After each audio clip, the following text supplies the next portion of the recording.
nations and European states that this previous civil rights uprising has received daily attention by the news distributors and turned into a geopolitical dispute.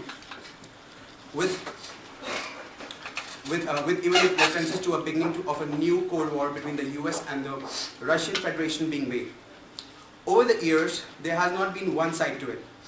The whole refugee situation has been subject to bias of the different trusted groups. These number of news articles second that to a much larger extent. So we, the presenters of this awareness event comprising of active charitable organizations, city chamber councillors, university staff and students, wish to give an understanding of the present war situation and the destructive consequences it has had for its population. We'd also like to inform you that this has chosen not to undertake any public questions and answers session afterwards due to the sensitivity and the complexity of the issues. However, all presenters would be available for a private talk after the presentation. For this, we have also arranged some drinks at the end as well. So let me just commence with a small video by the United Nations evidencing the suffering of the population over the last 5 years.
Now I call Ellen to talk about the country facts, history and the present situation.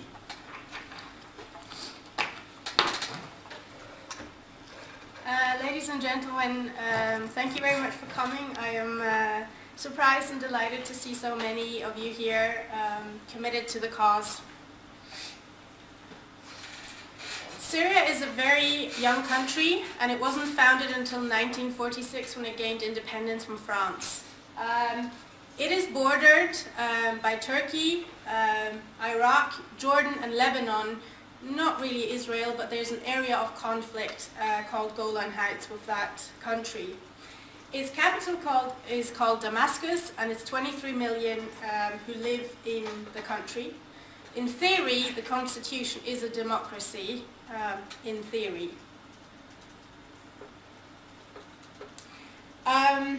The historical context and the boundaries of Syria actually fall back to a concept which is called Greater Syria, which then entailed all of Iraq, Lebanon, Jordan, Palestine, and actually went all the way to the border of Egypt.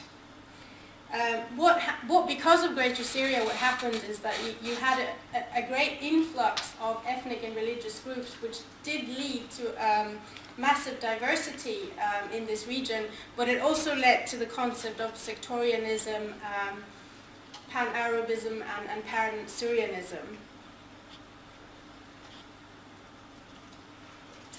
So, like I said, Greater Syria has Hellenistic, Roman, Ottoman elements in it. And then what happened in the 1920s after First World War, when the Ottoman Empire was allied to the Germans, France and the UK actually split up so-called Greater Syria, whereby Palestine and Iraq went to the UK and Lebanon and Syria went to France. They created 6 autonomous regions, and they didn't take any or not much consideration to religious or ethnic separations in those regions. The French then, it wasn't a very peaceful period after World War I, and the French slowly started progressively to withdraw, and they were fully gone in 1946. As a consequence of this, Syria has, I don't know if it still has, but it had an amazing culture, and many of these sites have, unfortunately, are now suffering by bombing. But for example, if you look at the Roman theatre of Bosra, it's actually in size bigger than the Colosseum, which we all run to and look at in Rome. So what happened after the French had gone is that, again, instability caught the country, and from 1946 to 1971, there were several coups. We had a period where there was a unity with the Egypts, but that didn't last too long. And basically, in the 1960s, we had an uprising of a party, which is called the Ba'ath Party, and socialist thinking is the constitution of that party, which started to gain much power both in Iraq and in Syria. In 1970 then, there was a corrective movement coup by a man called Hafiz al-Assad. He is the father of the current president, Bashar al-Assad. When he gained powers in the 1970s, he did the same what his son did actually. There was 1 or 2 years where he really tried to, well, undertake corrective measures which improved the life of the population. He came from a poor background, so he utilized this poor background to ally himself to the farmers, and he tried to evidence to the people that that there was political stability under his regime, but that political stability came at a cost for the people. I think in the 1980s it then really started all to crumble a bit when his health started to suffer, and there was a huge massacre of another sectarian regime, the Muslim Brotherhood, and his brother then tried to take over power. In 2000 he passed away and then gave over the presidency to his son. I'm sorry. Right. So, his son, like I said, same concept as his dad, 1 or 2 years of so-called reforms under the name of Damascus Spring, with his wife having a modernized article, A Rose in the Desert, in the Vogue. The Pope came to Syria, he released political prisoners, he closed down a prison which had received a lot of criticisms. But already in 2002, the US then included Syria under their so-called axis of evil concept. And in 2004, they started with sanctions. It's also in this time when the United Nations was giving more emphasis on this country in terms of chemical weapons and torture allegations. What we see now in 2011 is basically the regime upheaval, and what's happened is that the question arises, what is this war about? Because it started as a war of the people, not a war, but a civil uprising of the people for dignity and freedom and human rights. And now it's emerged into a massive issue dating back to all the issues, even Greater Syria, the split up of countries which shouldn't have been split up as the way they were in the first place. So we now face sectarianisms between Sunnis, Shias and the Kurds as well, Pan-Arabism, and we've got the US and Russia involved for various reasons, and we've got the United Nations also involved, and we also have, since 2012, an independent government by the people who rose up for the freedom with a new flag. So like I said, as a consequence of the leadership of these two men, there was definitely a period of unity and peace, and political stability. The economy was not doing too bad, to be honest, but it came at a human cost.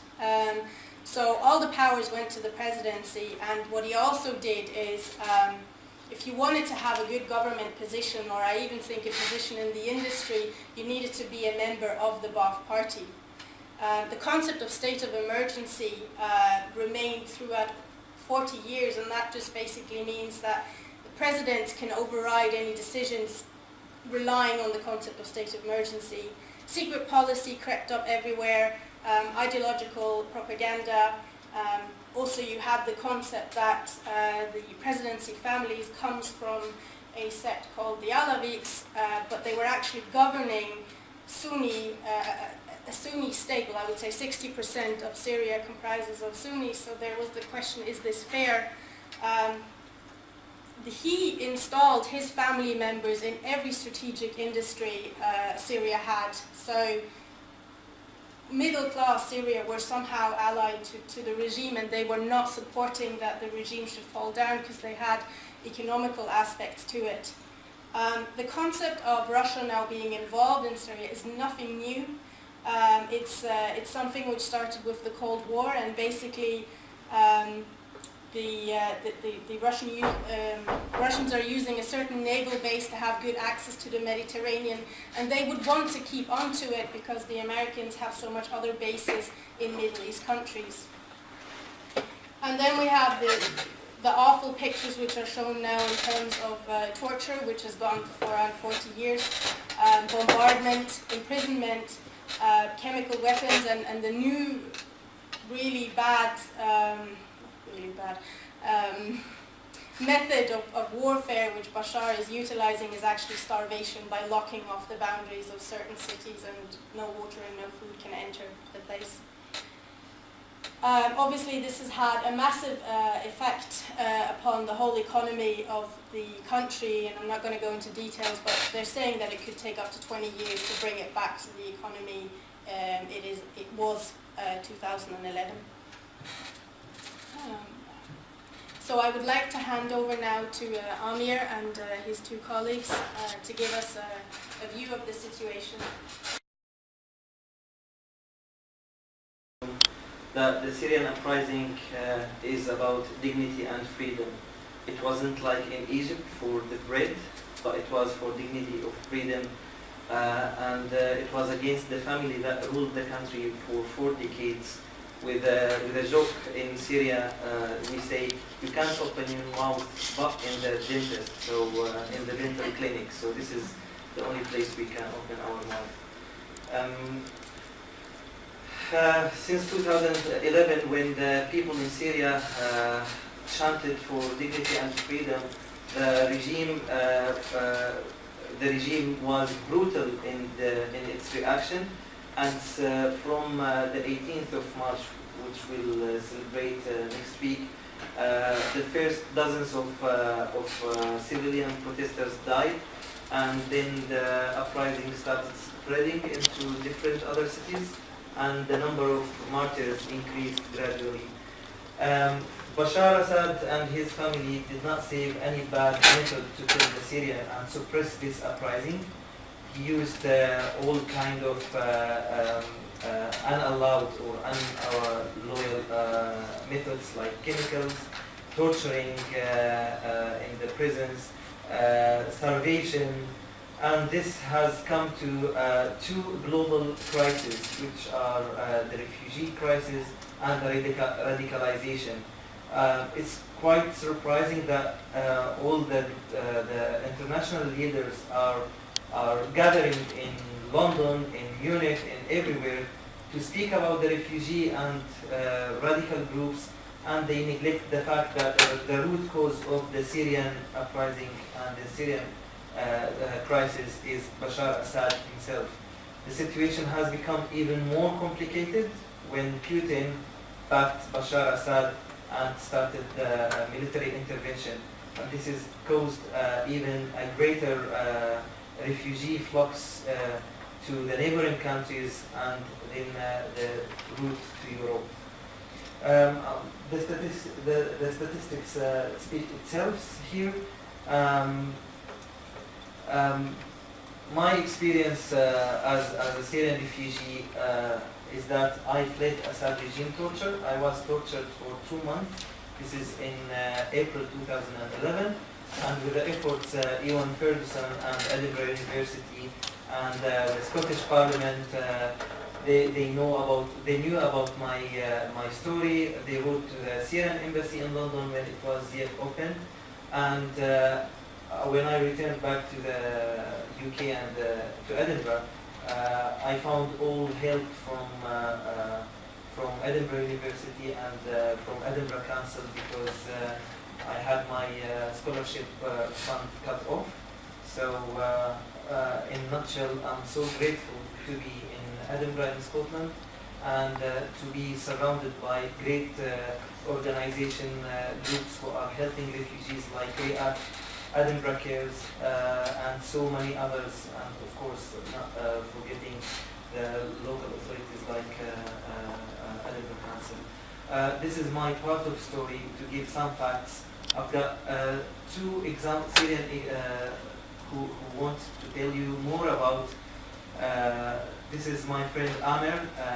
He had to experience the boat coming from Turkey to Greece, and I've got my friend Hussein who will join us shortly to speak about his experience in the refugee camps in Lebanon and how difficult the conditions were there.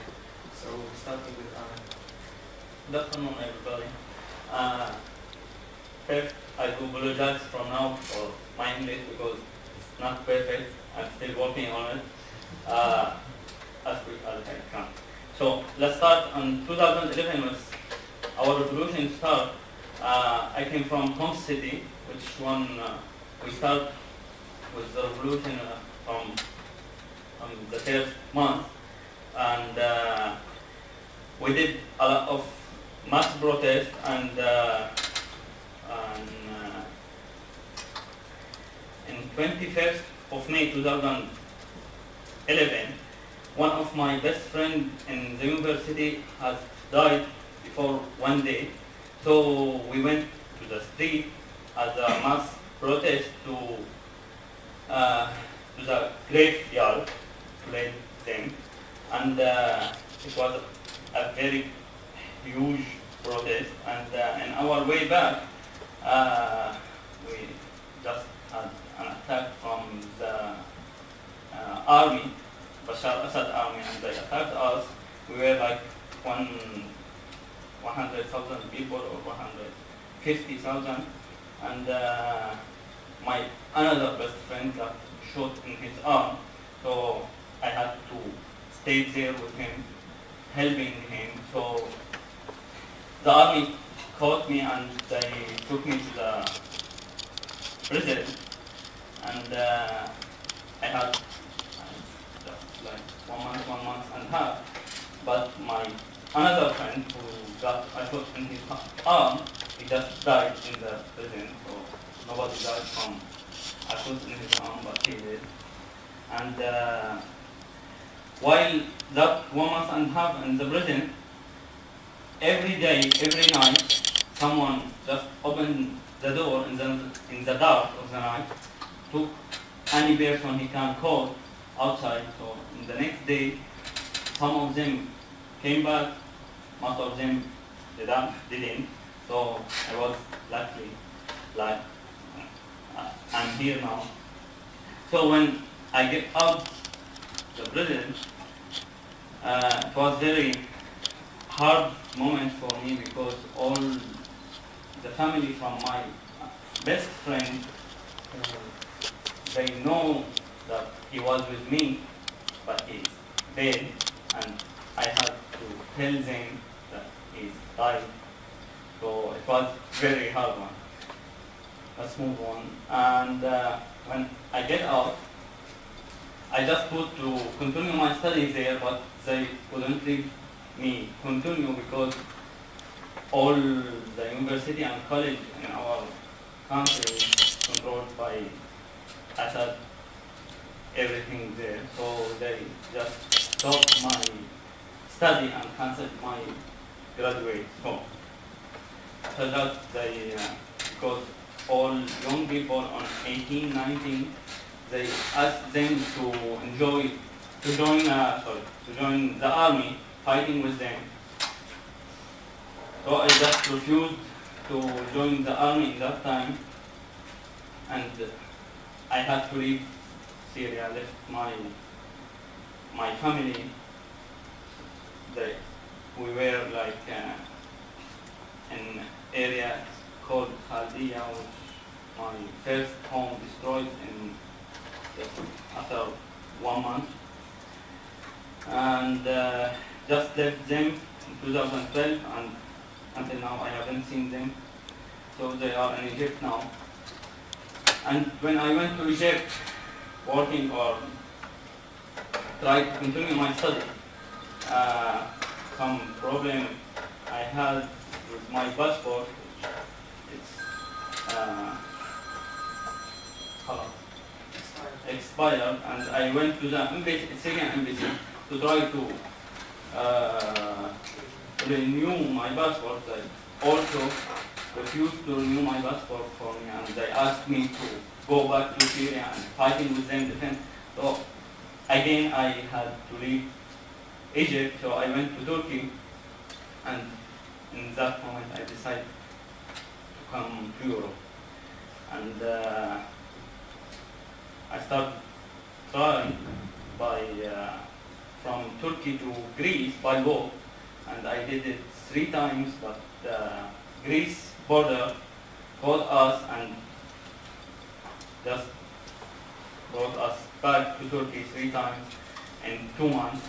After that we decided to pass the sea by boat, and in first time we did it in small boat, and we were about 35 or 40 people in small boat.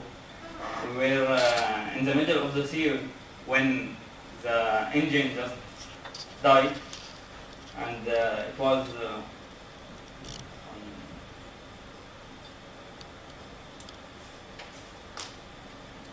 January, I can't remember, and it was cold, very cold, and we had women, we had kids with us. All of them was crying, shouting, and we just stuck there for around 7 hours until Turkish border found us in the dark, because it was very dark there and very cold. And some of the people with us just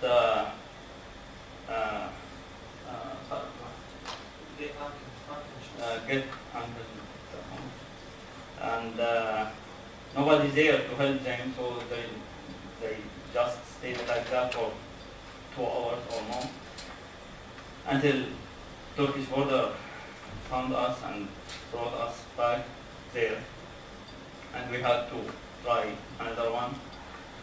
So we tried another one with bigger boat, and we did it. But when we reached Greece, which one we were expected it to be easier than Turkey, and it wasn't, because I stuck there for 11 months and lost my own money I had, and I had to work to write another money, so just lost my time, my money, around 2 years and a half just to get in here last January 2015, and just did my paper with home office. They sent me to Manchester for 8 months. After that, I decided to come here, and I just moved here in November. This November, 4 months and a half before. Now I'm going to English class, working. I'm glad to be here, glad to see all of you now. And I already applied for university, so trying to continue my study if I can. That's it. Thank you.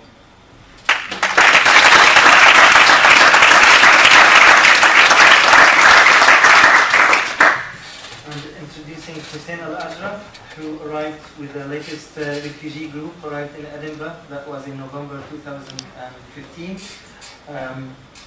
Hussein, مساء الخير. good evening. بتمنى اتكلم انجليزي بس للاسف. I wish I would speak English, but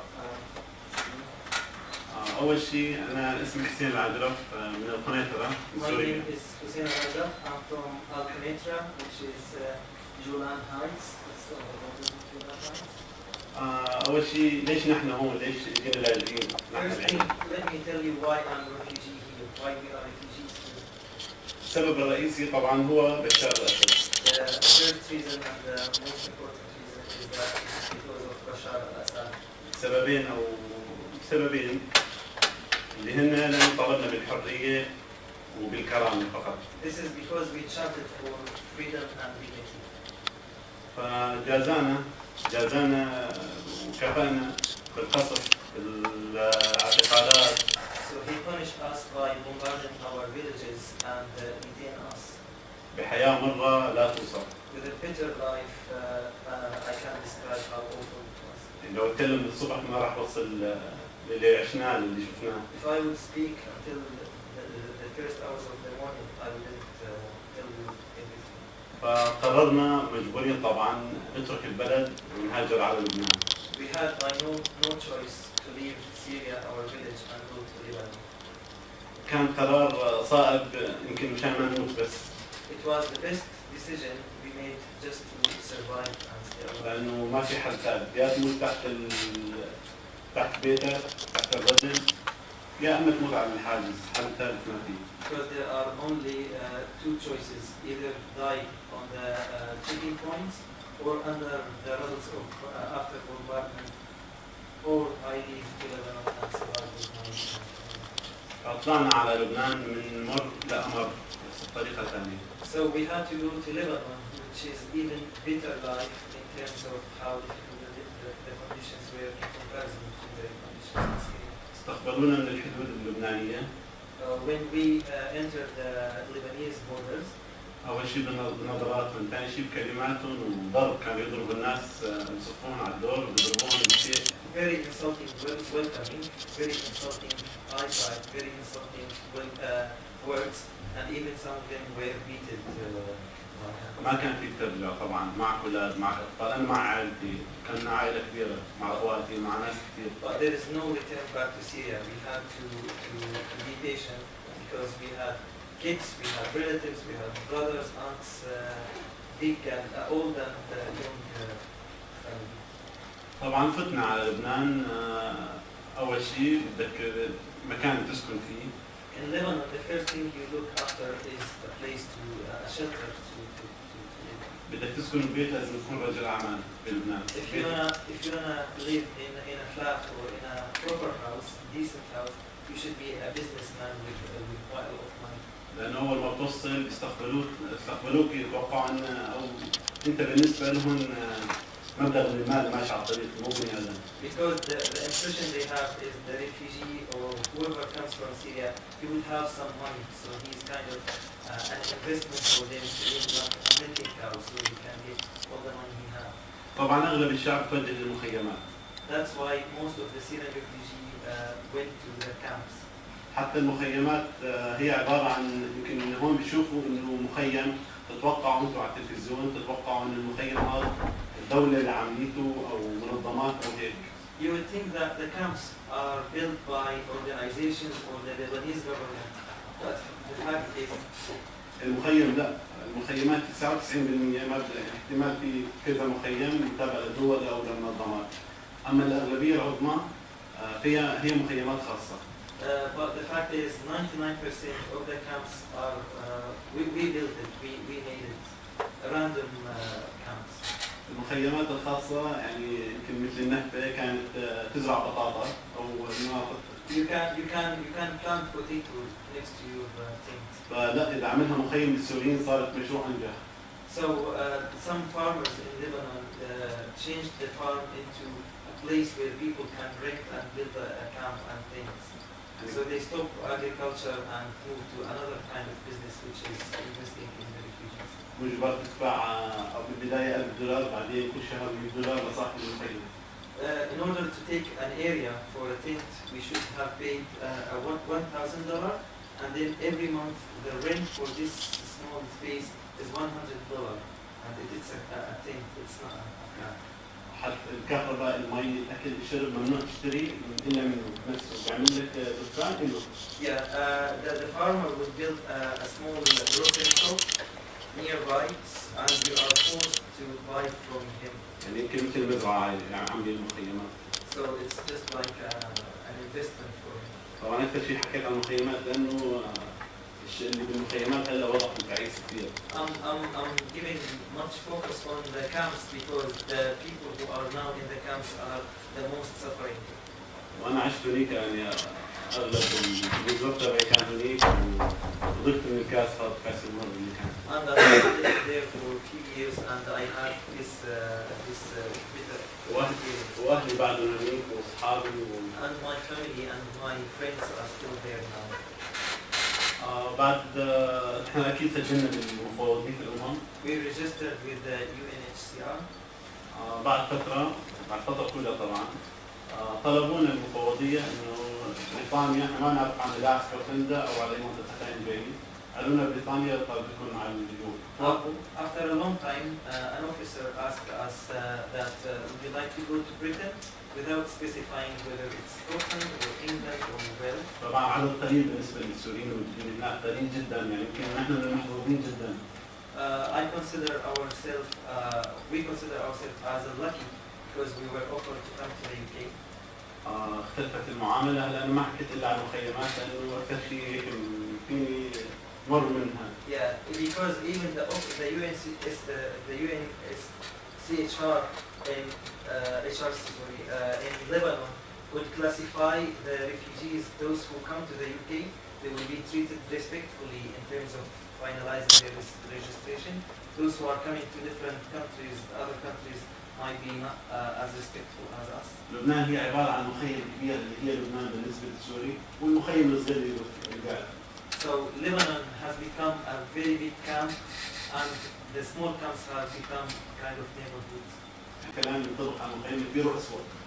The experience I've just told you about the camp that I was living in, it's a copy of several camps all over the Lebanon. فطلبونا المفوضيه طبعا معاملتنا في لبنان اختلفت جذريا. Yeah, so the treatment, the way they started treating us changed drastically.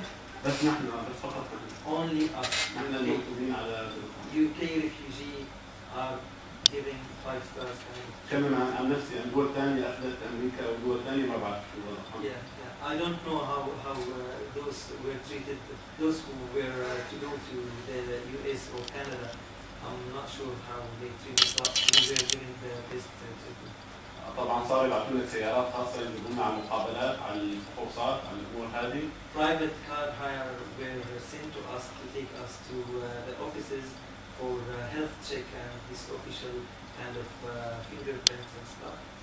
من الصباح الصحي اللي صار فيه. It's just like a magic letter. بالنسبه لنا طبعا. Yeah, for us. بعد فتره حوالي 6 شهور خلينا موعد سفرتكم. 6 months later, we were told the date of our departure. طلعنا من الليله بالفندق ببيروت. We had to spend the night in Beirut. يعني جينا من مناطق لبنان. Because we were collected from several camps in Lebanon. ثاني يوم الصبح طلعنا على المطار. Next day morning we went to the airport. طبعا الامن او الداخل اللي بالمطار هم عم يفتشونا انقلعوا يحكوا بصوت واطي كان ما يسمحوا المسؤول معنا كان في مسؤول من بريطانيا. The Lebanese security were cursing us because but whispering to our ears like giving swearing to us why we were going, and they did not want the UK officer to hear what the Lebanese security are swearing to us. طبعا احنا ما كنا نحكي اي كلمه لحتى خطرنا وطلعنا. We did not open our mouth until we had the stamp of departure on our visas. بس يعني لما طلعنا بالطياره احنا على فكره ما كنا عارفين حالنا بين اسكتنا. Yeah, we didn't know that we are coming to Scotland by the way. بعد الختم قالوا لنا طيارتكم على منطقه اسمها غلاسكو.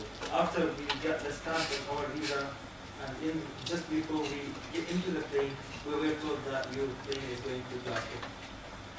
نزلنا مطار غلاسكو طبعا حياه قلبت 360 درجه. In Glasgow airport, life changed 180 degrees. كانت يمكن حدا Some استقبلنا. of you have been there in the airport. طبعا نشكر اللي استقبلونا We thank very much the people who welcomed us, واللي يعني بالبرنامج بهذا البرنامج. and in particular the scheme leader in the council. نتمنى انه يجيبوا اكبر عدد ممكن. It's a special request to push for more refugees to come to the UK. لانه الناس بوضع شيء لا يوصف. Because the conditions there are horrible. بشكركم كلكم. And thank you very much. شكرا لك عامر. On the issues of refugee law and human rights law, whilst every nation has their own national laws on these issues, there are also regional laws, and then you have international laws, which are mainly United Nations. But the problem is that not every country is a signatory to them. So every state has own decision-making powers on refugees, even though they are part of the Security Council of the United Nations. I would like now to hand over to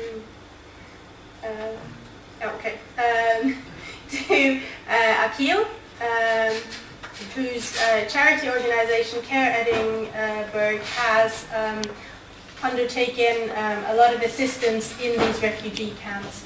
He will then be followed by Gillian from React, who will also give her experiences of assisting in these camps.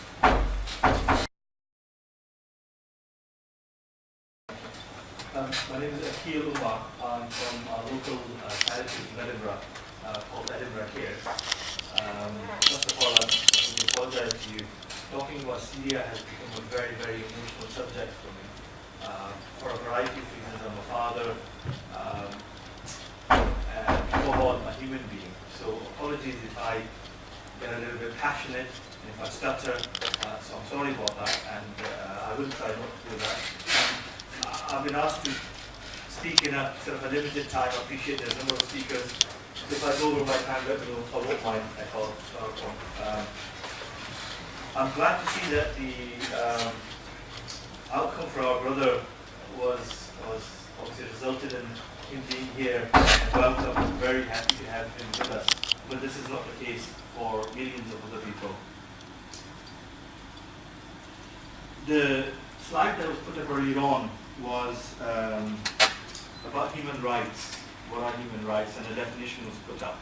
And the definition read, which you may have read on a number of different slides, videos, presentations, news articles, was inalienable fundamental rights to which a person is inherently entitled simply because he or she is a human being. So inalienable fundamental right. But I assure you, I'm not a Syrian, and I've been to a number of camps, number of aid missions in September.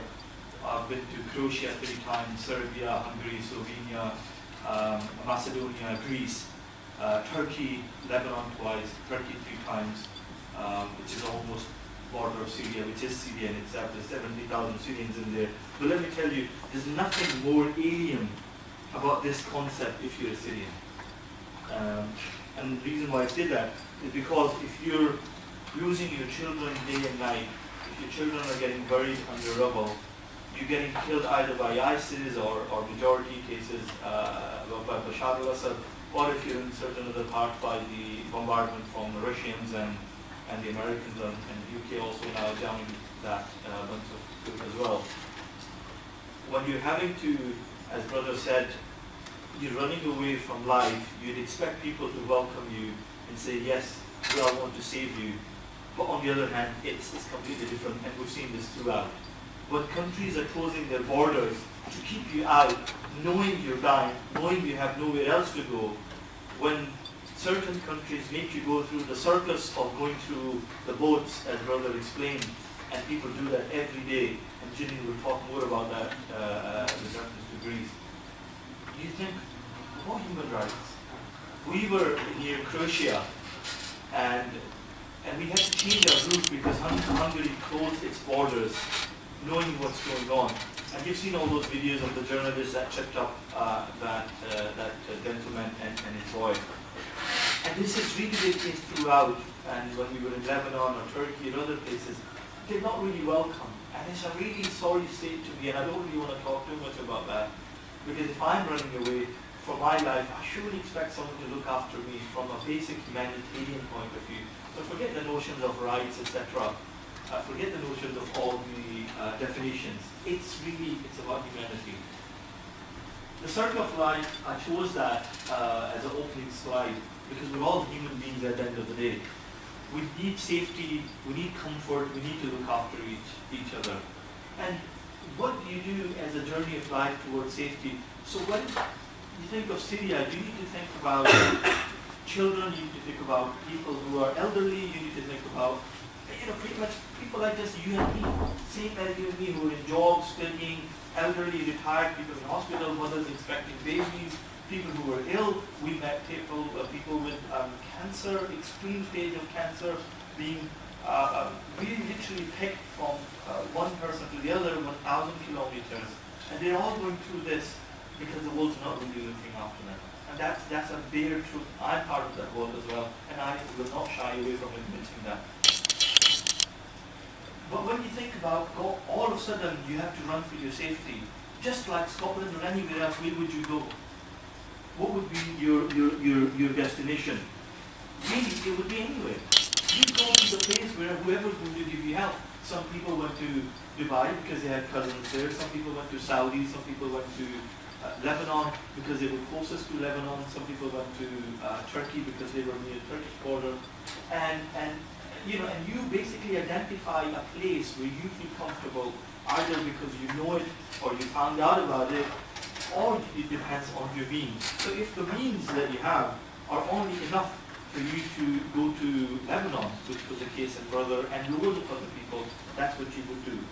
And the condition in Turkey is very much, all the camps are full. I don't want to give you the list of camps, you all know it, you've seen all AJ videos, etc. The camps are full, people are sleeping on the streets.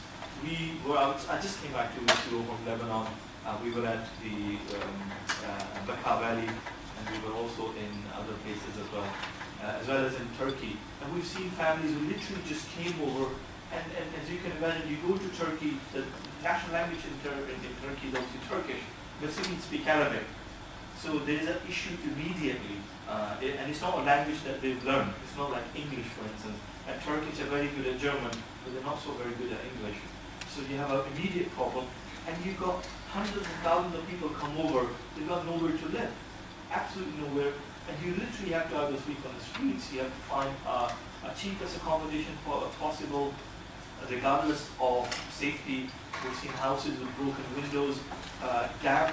I've been into camps and houses, I could not stay there for more than 5 seconds, because either the issue with sanitation or the dampness was so strong, and I'm not going to shy away because sometimes you need to paint the picture how it is. I got a headache, and so did the other guys. Within 5 seconds, you couldn't stand there. So people are having to live there because they have no other option whatsoever at all. And it's not a big issue. Honestly, it is not a big issue. We've made it into a big issue. When we were in Lebanon, seriously, I can go on forever and ever about this. And but the story after story, and when the brother said earlier on that you are not welcome, that is the case, and people do want to exploit you. We had to rescue a 12-year-old girl who was being used as a kind of a ransom, as a scenario. Basically, her mother could no longer, her father had been assassinated in Idlib. They could not pay the rent for the place. So the landlord in Lebanon said, well, I will marry your 12-year-old daughter because you owe me $600 rent.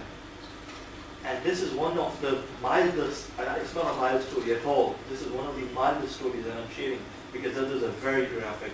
And what do you do? One of the common things that we're meant to say is things will be alright. When we speak to someone who's not well, we say it's going to be okay. But we couldn't say that because we know it's not going to be okay. And it's not going to be okay for a long time unless we change. And we have to change because this cannot be allowed to go. The circus of people who can pay 500 euros to go to Germany or Denmark, etc., but they have to pay $1,000 to a human trafficker for whatever laws. No law should be above a life. Is beyond me, and I don't want to get into that today. So the common routes that people will take of course, depending, as I said, is depending on where you are in Syria and how much money, etc., or support you have. But the most common route, very quickly, is from Turkey to Greece, then into Macedonia. So obviously, from Turkey to Greece is by boats. And in Greece, there's a number of islands there: Samos, Lesbos, Chios, and Moira, which is another place of Lesbos. But these are the big main places where people are going. And then into Macedonia, from Macedonia into Serbia. This was the original route. Then into Hungary, and then Austria, Slovenia, and then finally into Germany. Germany seems to be the place. Into Germany. This was the original route before Hungary closed its borders, and we saw that with our own eyes. They did not allow people to be fed. Let alone going into Germany, thousands of people were kept on the train for hours and hours, and we had to literally, and other volunteers as well, had to literally climb over the fence and just give them a bottle of water, because they've been sitting there for hours and hours.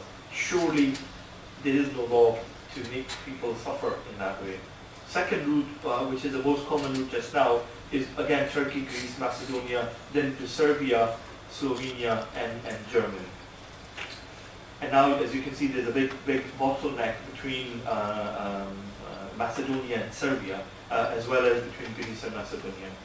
And obviously, the other common route is throughout. Somehow, people will come to Calais, etc., as you guys already know, to get into UK, or they'll take different routes to get into Norway, Denmark. We've also come across people who wanted to go to Switzerland, but a very small number, because they might already know somewhere. But mostly, they all want to go to Germany. So Route 1, Route 2, and Route 3 is really about Germany.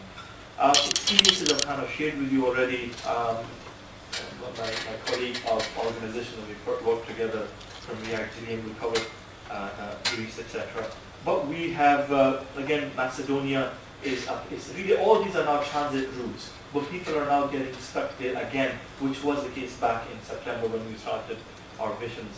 But ultimately, the bottom line that I can share in regards to any of these camps is Lebanon. I think the brothers already told you about the detail of Lebanon. Lebanon is a place where there are no expansive camps. When you see those videos or pictures of hundreds of camps, that's not Lebanon, that's Turkey or the Zaatari camp in Jordan. In Lebanon itself, and which is why we picked Lebanon as opposed to other places, because government is supported in some way, but largely not really supported. There are no government official camps, so people have to hire out individual places. They pay $1,000, $500, etc. And what you do is, as soon as you go out of Beirut, although Beirut in itself has a huge problem, moving to 2-bedroom flats where you've got 16 families, 17 families, etc. living with children. Shop fronts, small shop front, literally the space of this space, we've got 12 people staying in that because they have no other option. And that's Lebanon throughout. Also in Turkey particularly. But back to Lebanon very quickly, before I finish off, is that you've got a lot of widows, you've got a lot of orphans. When I say orphan, it's both the Arabic term, i.e. when the fathers passed away, and obviously our understanding in the UK as well, where both parents have passed away. We've come across children where parents have left the children because they're psychologically not stable enough to look after the children. We've come across a number of little children, and it was really heartbreaking. And I must stress that you all should get involved with any organization that you know, be it Edinburgh Case, be it React, be it Edinburgh Direct Aid, or any other organization in Edinburgh. You must take part with that. You know, humanity calls you to do that. Because after 20 years, 30 years, we will all look back. We will all think, what did I do at that time? What was my contribution to helping human beings just like you? And with that, I thank you and congratulate all the team. They've done well in short space of time. Thank you very much. And one last thing, go to the website called March or Syria.org to see all the other events organized. Thank you very much. MacArthur, and I manage Studio 24 nightclub. My day-to-day life experience to this point has been absolutely nothing to do with refugees. But like so many people, I find myself getting more and more involved because I have to. We all have to. I have 2 children. My daughter Holly is 12 and my son Cord is 3. I would never want them to walk miles without shoes. I would never want them to sleep in the cold in a strip of cardboard with no blanket to keep them warm. with the fear of falling asleep to find them no longer alive due to the cold conditions and the lack of food and water. This is a daily reality at the moment. I'd never want to wait for 8 hours in a queue for food for them crying cold, only to get to the front of the queue to be told that there's nothing left. No parent wants these things for their children, but some parents have no choice because the alternatives are so much worse. The alternatives have been bombed in your own home, generations of memories and families lost and gone forever.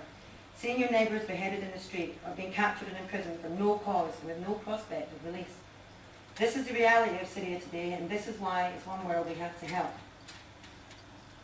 I went to Greece and Samos for the first time in November 2015. Before we arrived, I heard there were a few thousand refugees who arrived on the island. Maybe only 200 a day were being processed, so numbers were only increasing. No ferries were leaving the island and no supplies were coming in due to ferry strikes. This still continues today. The local islanders have been rallying around doing their best, but it was turning into chaos as supplies and manpower were running low and scientific procedures and order was not abundant. There was a doctor there with a base giving medical supplies and attention that needed distributing donations. We had a small team and was coping well. Also a team of local Samaritans were helping all the time, and from the minute I arrived it was a case of trying to prioritise the needs and act on them. There were 8 volunteers and over 6,000 people. We helped organise food distribution, grabbing a megaphone from one of the Samaritans, me dictating instructions to a Syrian man who agreed to help me translate. Volunteers were helping move everyone into line, pulling children out of the way, stopping them being crushed. We got men into one queue and women into another. Portions of pasta were served, then more food turning up in cars from local. The pasta soon ran out, the bread and boiled egg was the next option, then biscuits, then nothing. This is the point I realised we could not fix the situation. I suppose I always know we couldn't, but it hit hard, realising that there was nothing more I could do. I had to turn away hundreds of people that I pleaded with, asking them not to push, to be patient, to stand in line, the look in their faces as they left hungry with their children. Every night we joined the other volunteers at 11 p.m. to go to the port. Just to explain, the port and the camp, as we talk about them, it's a shipping port as any of the rest of us would turn up in another country. It's tarmac. There's a couple of water cabins and that's it. This is the only place these people turn up into, and they don't know they can travel around the island. They don't know. Most of the hotels in Greece are shut. It's not tourist industry just now. And as we've found out, they don't have money. They've just suffered in Lebanon long enough. Anyway, we perhaps only had 40 blankets on the first night. We brought several shops on the island and sold all out. We walked around the camp to see how many were needed, at least 60 or 70. Then the awful job of choosing who needed it more. The mother with 2 kids and only one between them, or the man still damp from the night before in the sea with a broken leg. We stayed till the wee hours putting blankets around people again, though, but nothing but damp clothes, crying, hungry. Many requests, all begging us to help them. Blanket, blanket, we would say. But we couldn't help. There was only 4 and 5 of us and a handful of blankets, and we had to make the decision to leave before desperation turned into anger. Why, I kept asking myself, for a group of folk from the UK and islanders, the only ones helping these people. Where are all the big charities I've always donated to all my life? I worked 22-hour shifts while I was there, and it wasn't possible for me to think of sleep. And thousands of people, mainly families, tiny children, needed our help, as we really were the only people, along with the islanders, who at this point had been dealing with the influx of people for months on their own, until that little boy washed up. We just ignored the situation. They all looked exhausted, but always helping with a smile of compassion. One of the port police at one point asked me to help his colleague in another area.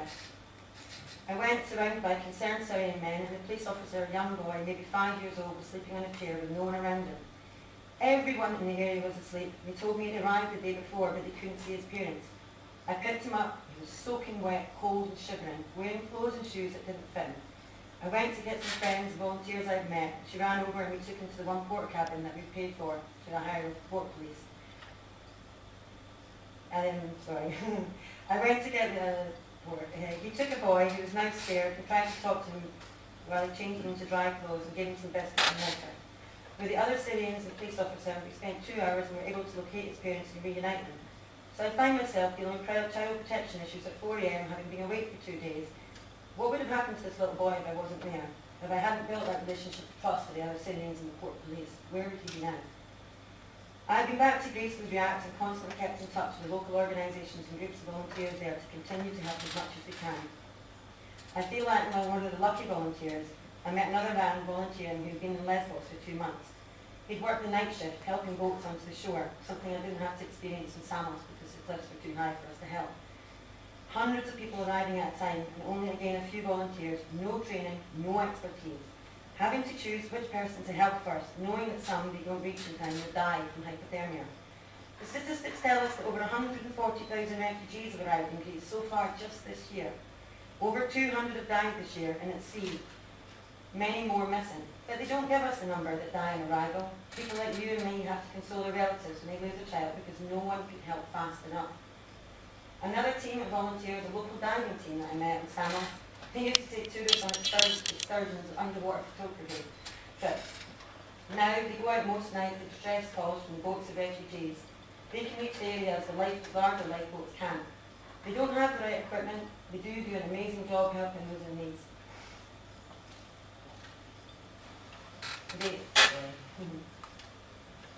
They today have saved over 500 people from the cliffs in this area.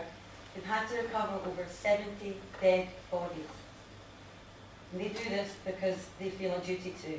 Otherwise those bodies would stay there. Our government, nobody else does this job. They do it because they care, because of their religion, because of humanity. We don't. We need them there. I met them, luckily, and was able to donate them money to buy other equipment. Just today, I had the news that the thermal imaging scopes that I bought for them arrived. I know this will save lives, and I will be able to see people before they couldn't. In future, React for Me started with a request to space for donations for refugees. It quickly snowballed. We're a nightclub, but we've sorted over 1 million items and sent over 500 tons of aid all across Europe and the Middle East. Coordinated aid efforts with other groups of volunteers in these places. They, like us, are just people. In fact, one of the main places to get information about this information is grassroots volunteers activity, a site called People to People on Facebook. We've been able to fill the void that would and should be filled by established charities. Well, they've been frozen into inactivity and ceaseless talking and disagreement. We've put clothes on people's backs, shoes on their feet, and food in their stomachs, and much more. Lives have been saved, many lives. Yet too many of us still stand by. People ask me, what can I do? My answer is always, do something. And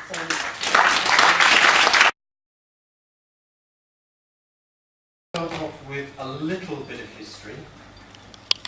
Edinburgh has history as a refugee receiving city. In particular, there was a link with Bosnia during the Balkan War.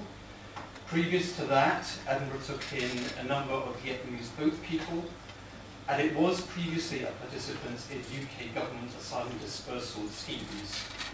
But it discontinued involvement around about 2010 to 2011.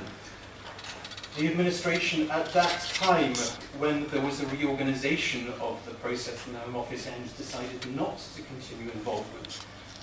I'm not entirely sure the reasons why. I wasn't there at the time. But I flag this up just to make a point which I'll come back to towards the end, that political priorities can change over time. Despite that, the city has continued to be an informal destination for refugees. People coming through the asylum system look at the UK and decide where they want to live. They look at Edinburgh and they think, I'd quite like to live there. Why wouldn't they? But also, and it's interesting that a conversation I had earlier this evening kind of confirmed this, I had a sense there was a certain amount of informal sponsorship of refugees going on through universities. And as I say, I kind of got confirmation of that earlier. So we have had refugees in the city. In May last year, we agreed the principle of getting involved in something called the Syrian Vulnerable Persons Relocation Scheme. This was a really small-scale refugee scheme, which at the time was taking 150 people a year into the UK as a whole. We dipped our toe in that water to take about 20, 25, and that's where we were early in the year. And my last comment on this slide is just to say that the picture of asylum and refugee seeking in the UK is very complicated. Different groups will have different entitlements, depending on what stage they are in the process, and dependent on what scheme they're in the UK as. I think it should be simpler. So the actual scheme itself As it's now configured, it aims to bring 20,000 Syrian refugees into the UK over the lifetime of this Westminster government, so that's up to May 2020. These are refugees who are in camps around Syria. So they're not coming from Syria itself, and they're not refugees who have already travelled to Europe. Candidates are identified as a result of a collaboration between the UNHCR and the Home Office, and you find a little bit about that process from one of our speakers earlier. The emphasis is on the vulnerability of a lead applicant, and the characteristics that count towards that vulnerability are health, and by that we mean both physical and mental health, age, by which we mean both youth and old age, gender and faith. Lead applicants are able to travel with immediate family, that means spouse and children, and they arrive in the UK with humanitarian protection status. That means that they have leave to remain for 5 years, and they can seek work and apply for benefits from the moment that they arrive. They also, crucially, from my point of view, I'm afraid to say, arrive with a package of funding that supports the integration. This is something that is not available to refugees as a whole. So the timeline of phase 1 of the project. I talked about the decision we made in May last year to get involved in principle. That was a very relaxed time that the Home Office was saying, great to have you on board, we'll get back to you when we're ready. And then of course through August, there was the massive upsurge in public profile of refugee issues. The Prime Minister stood up in Westminster on the 7th of September, announced the specific of the Syrian scheme. The First Minister of Scotland made a similar announcement committing Scotland to at least its population share, so that's 2,000 out of the 20,000 committed overall. We had our first cases referred to us on the 6th of October 2015, and our first families arrived on the 17th of November, barely a month. And Hussein was one of those families.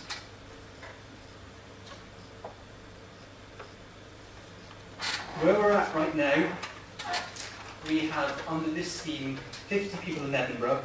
That's 13 families arrived, with another group of 50 expected in May. They are dispersed in houses throughout Edinburgh, although there is a cluster in southwest Edinburgh. The homes that we found for the refugees we sourced from the private sector. We have a scheme with the council working with the private sector, which is part of our homelessness strategy. In the city, the pressure on public and social housing stock is such that nobody who presents as homeless in the city moves straight away into a permanent home. It's not possible. Everybody has some experience of temporary housing. The private sector rented scheme is a form of temporary housing, but it's a very sustainable one. All of the houses we've sourced are available to us for at least 3 years, and while families are in those houses, they can make applications for other types of housing. Each family has a support worker, a housing officer, and a work coach. And we've developed a partnership way of delivering English language teaching. So the city council itself does some of that teaching and also the coordination. And we work with a couple of third sector organisations, the Welcoming, which is an organisation based in Galway, which has a real specialism in refugee and migrant issues. They look after language teaching and cultural integration activities. A black minority ethnic women's organisation called Sahelia does also some language teaching, and we've also built in an element of counselling for women there. And Edinburgh College we work with to do the initial assessment, and also to ensure that progress and that initial assessment is done against nationally agreed standards. All of the children of school age and their families have now been matched up in our local schools or attending. One young chap started school full-time within 2 weeks of having arrived. My final point, which I'll lead into sort of closing remarks. One of the speakers earlier said, I wrote it down, Get involved because your own humanity calls you. A thing I never expected, the most difficult thing to manage through all of those few weeks of that first phase was not actually the logistics of getting refugees here. It was trying to respond to the many, many, many offers of help, which we really just did not have time to coordinate. And that's something that I am desperately keen to change for the next phase, for a range of reasons. We've heard an awful lot about the pain, the sadness, and the challenge, and the big intractable international issues lying behind this. For all that, in the best possible way, I wish I wouldn't do any of the work that I'm doing, I do want to tell you about some positives that, from my perspective, come out of this. I'll start with the first morning that the first group of refugees, which this thing was one, were in Edinburgh, where we did a really, really quick orientation and welcome to Edinburgh. So I was standing in the room with a lot of the workers who have been putting together the programme. A couple of our colleagues had gone across to Glasgow to see them. I wasn't one of them. We were all a bit nervous. How is this going to go? As the first families walked in, I felt every one of the workers in the room suddenly go, as the people, or rather as the files we have been working with became real people. And the importance of spreading that experience out for me, going back to my starting point, that political priorities can change. I've been around politics and policy implementation long enough to know that you have kind of sweet spots where the doors are opening to you, and when they do, you need to get through them because it will change. And I'm not just, well, no, it's not about just, I'm not blaming politicians specifically for this. We are a fickle species, I'm afraid. Things have a priority for a while, and then priorities change. I don't think human compassion does. And I'm willing to hazard a guess here that most people sitting are generally pro-refugee and bringing people to this country. But not everybody is. But I bet you, whatever your perspective, if you have involvement with a refugee, or you hear from a refugee, as you have tonight, you cannot be unmoved. Two other things that I'd like to say.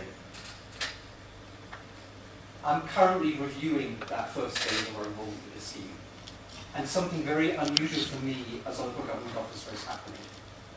Every time I speak to somebody who has been involved in this scheme, their face lights up. They talk with passion about what they're doing and how much they are getting back from the families that they're working with. And let me give you another really specific example of a positive spin-off from this. I have a housing colleague who for a long time has been speaking to housing associations in the city, trying to get them to commit empty homes that they have to people who are homeless. And it's been a brick wall, he tells me. But they started getting in touch with us when they heard that we were taking refugee families. Now, as it happens thus far, we haven't placed anybody in any of the refugees in those homes, but they have now been made available to homeless people. So any suggestion that this is a one-sided relationship where we are doing things to families is profoundly wrong. It is two-way, and we get back every bit as much as we give.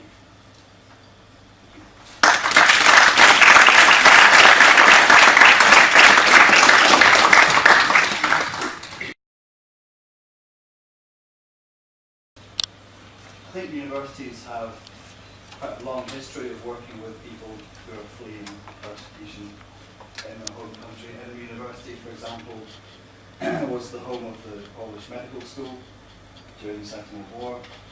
It has been host to a number of different people, relatives, pretty down through history. So dealing with people who are fleeing persecution or finding themselves sort of isolated while they're here and studying in the UK isn't necessarily something new. But how to respond to it, I think, is a bit of a challenge because it's a very dynamic environment to work in. The first sort of indication I had, I worked in a department in the international office. International student support is what we do. Generally speaking, we're here to assist people to get a visa, to come from their home country, to come and study in the UK, have a good time, hopefully, make some new friends, make some new contacts and so on. Until around about 2011, I had never actually been involved in a situation which related to refugees or asylum seekers. In a previous role, I worked in further education and certainly met a number of people who were in the refugee status category. They were accessing studies. So this was all very new to us, to see a cohort of our students. We had 19 Syrian students, approximately, I think I'm right in that, in April of 2011. And it was very clear that there was a crisis emerging for each and every one of them, but in very, very different ways. So it wasn't sort of overall, everyone just came forward and saying, I've got a problem.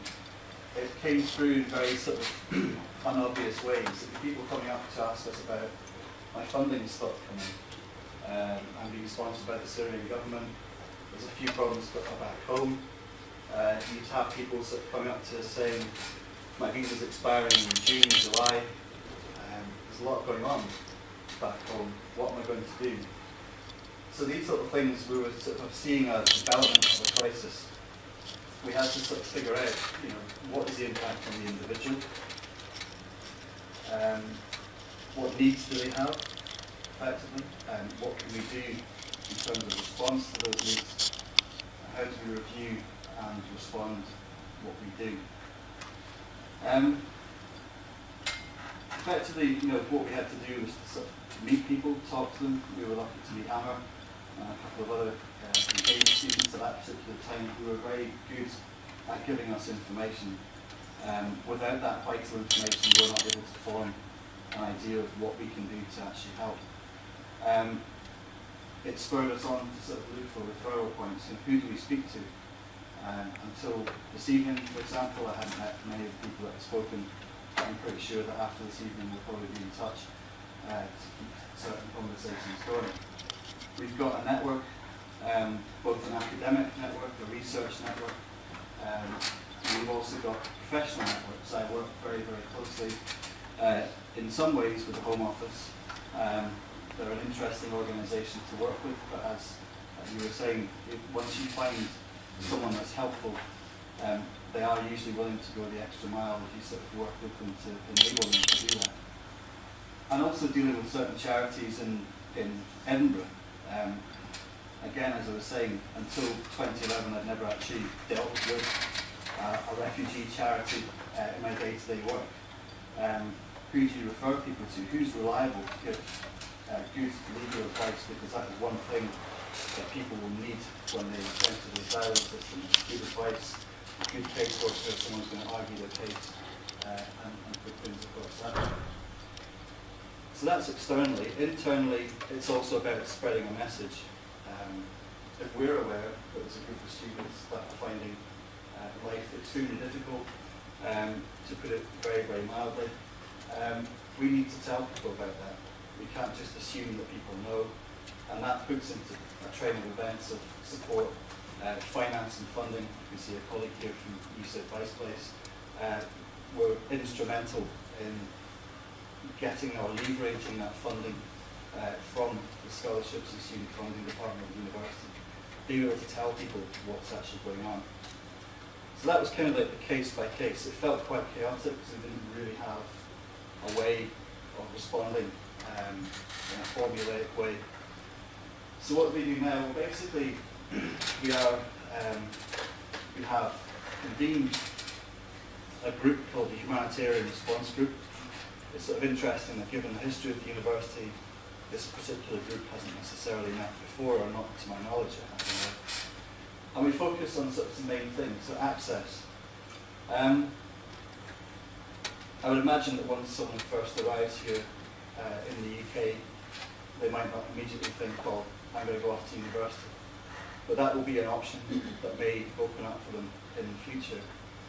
Some of the critical things around that, as they are for any student from any country or in any situation, is finance. How do I actually pay to go and study? So we looked at scholarships, we looked at support during studies. Who can we speak to that can actually provide that one-to-one assistance? We also looked at things like online access to certain programs. I'll get onto that a little bit about public engagement. Access is absolutely critical. One of the things that we've been doing a lot of work on is lobbying the Scottish Government to do with tuition fee status for asylum seekers. So at the moment, they aren't covered by Student Awards Agency Scotland funding or local education authority funding in England. And so we've been lobbying quite successfully, I would say, to get some of that opened up. Some of it is also down to the university to make the right decision and do the right thing. So if you're aware that you have a certain ability to not charge international fees to a certain category of people, then that is really what you have to do in these situations. Networks. Can't underestimate or underemphasize, I should say, the impact of the networks that we have. CARA, which is the Council for At-Risk Academics, has been running for coming up to 100 years. It was founded in 1933, not quite 100 years, but 90 years or so. And that was put in place to bring academics, researchers from conflict areas to a safe location for them to continue their vital work. Students, again, accessing degree programs, articulation with organisations like Edinburgh College, so people can leave Edinburgh College and come to university if that's what we want to do. EFL stands for English as a Foreign Language, and that kind of provision is also vital. So challenges. What are the challenges? I must put forward something to support people in this particular situation. I was at a meeting in London on Tuesday where I met some people who do my job at a variety of different universities, and one of the big areas we talked about is the areas for resettlement. So people will be located in a particular part of the UK. If they happen to be in a place where there's a university that makes access available to them, that's quite good. They'll be just down the road, they can go and study and so on. And if they're not in an area of resettlement, they're probably going to have to move to study. But as was mentioned earlier on, the difficulty in securing basic accommodation would mean that you're moving from a relatively secure situation where you have a roof at least over your head to an unknown situation. Where am I going to live while I'm actually in Edinburgh? So there is a certain element of the limited scope of EPR and being able to access education for people. Regulations. Some of the regulations in play about how asylum seekers are eligible or not for student funding is a significant limitation on what we can actually do. In my previous role, I was always sort of very conscious that students were coming and if they were getting some kind of funding from the university or hardship funding from the university, it could be very detrimental to the funds, the limited funds that they were getting from the government source, their welfare provision. One of the things that's on my radar, and was one of the themes of the meeting I was at earlier on, is the Immigration Act 2016, which is currently slowly making its way through Parliament. It was originally the Immigration Act 2015, but it's taken a while to get to this stage. And one of the aspects of it is about what they call immigration bail. Someone who applies for asylum, if they're refused, they will lose the right to both study and to work. So what happens if someone comes to university and that happens during their studies? What do we do? And things like access, English language, are absolutely vital in terms of integration beyond university, but vitally important in engaging in academic study. Gaps in study, I met somebody recently the other day, well, just last week, who was very, very keen to study, but there's an issue because of the gap in study between sort of when he was last at university and when he can, when he could study here. So academic entry criteria, people have been doing a lot of different things over the last few years since 2011, not necessarily studying. Some people don't start to get their documents as they leave their home country so that they can prove that they've got X, Y, or Z qualification to get into university. So this requires universities to think, how do people access us without documents, without recent education, with no formal education indeed? What do we do to enable that to happen? So I'll just sort of conclude on this because I feel like I've kind of given a few quite abstract concepts, but it's a very dynamic situation to work in. But I think one of the critical things for the university is to be prepared to make networks, to facilitate networks, to coordinate closely with people, to I think it touched upon one of the things that was said earlier on. This situation has stimulated a very positive response. We put something on the university website to say that we will be developing a sort of an advisory service for people interested in studying at university. The number of calls that I got offering accommodation, offering some kind of money towards a scholarship that might be available, or kind of donate some money to the university to make scholarships available. Can I teach English language to people for absolutely free? It was very interesting that the number of calls of people looking to sort of access university was far outweighed by the number of offers of help.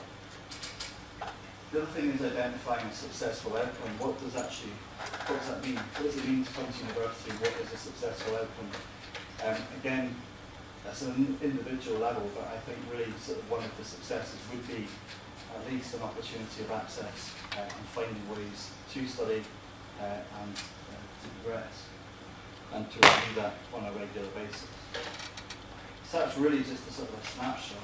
I'm happy to pick up any questions, sit outside or later on, and as we discussed earlier,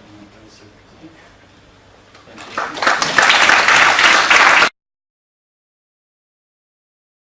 Ultimately, to raise awareness of the Syrian refugee crisis and to try and raise attention and get us to think about what we can actually do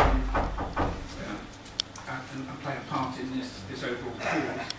But what I did want to do was thank those that have been behind this evening's event. I'm a director in the business school and I'm director particularly of the MBA, the Masters of Business Administration. It's a program for experienced managers where we accept experienced managers for a year, and our mission is to give these managers an additional education, but with a particular twist, which is to encourage responsible leadership in business.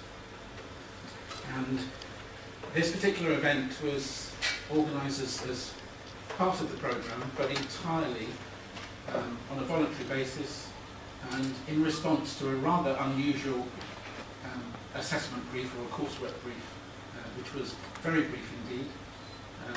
The question we set was, or the task we set was, go make an impact on the community, full stop. The group behind this event tonight were the first to come straight to us. They were very clear on what they wanted to do. It was almost instantaneous under Ellen's leadership. Very clear in terms of the goal, which was to make some small contribution to raising awareness of the Syrian crisis. So they were the first to respond, and just to embarrass them, this is something they have done on top of a very, very demanding, intensive program, and something that they have wanted to do to make a difference. So a particular thank you to Alan, to Mahak, to John, to Rachid and Dween.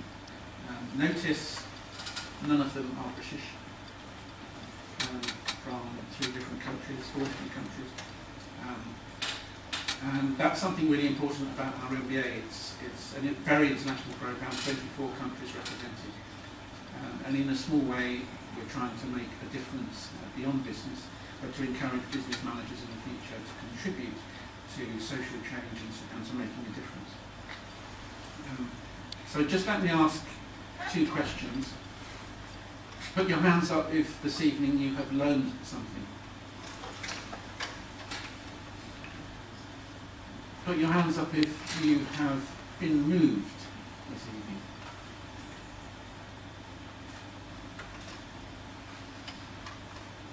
What's being organised this evening is clearly relatively, very, very small in the overall grand scheme of things. The ultimate problem here that's been brought to your attention, of course, many of you are aware, but is the massive problem and issues that are facing Syria and refugees in particular.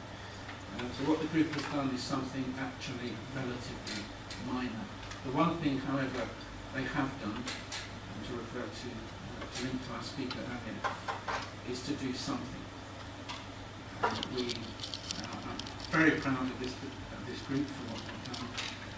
I'm sure there'll be many people who are prompted now to think more deeply about this particular problem and to try and help in some way to support our brothers that need support. Wouldn't it be fantastic if in some way this particular event contributed to a wave of support? So thank you for the team that's organised this. I'm very proud of our MBAs, and of course, more importantly, we wish you well, and let's hope others will support you in the future.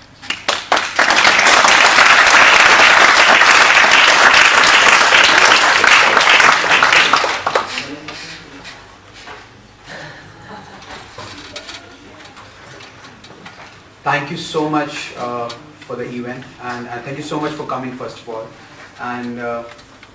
And we have arranged drinks for all of you guys. So please stay for some time, and just if you guys have any questions with the speakers, be free to ask those. And I think we have people from the City Council as well, so he probably might be able to give you a better background on those. So thank you so much. Thank you.